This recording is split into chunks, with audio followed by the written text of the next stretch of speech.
Mas lalo pang pinainit ni Coco Martin ang excitement ng mga taga-subaybay ng Sigabo matapos ipasilip ang ilang behind-the-scenes moments mula sa paggawa ng pangalawang yugto ng serye.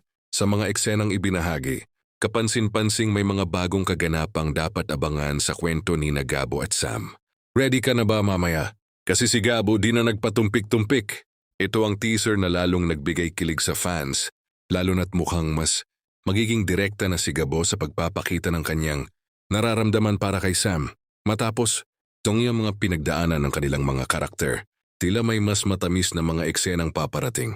Isa sa pinakainaabangan ngayon ang tinatawag na mainit na yakap ni Gabo kay Sam. Sa halip na puro tensyon at aksyon, mukhang bibigyan din ng mas malaking puwang sa bagong yugto, yung romantic side ng kanilang kwento, na matagal na ring hinihintay ng kanilang supporters. Dahil dito, marami ang umaasang mas lalalim pa ang relasyon nina, Gabo at Sam sa pagpapatuloy ng serye.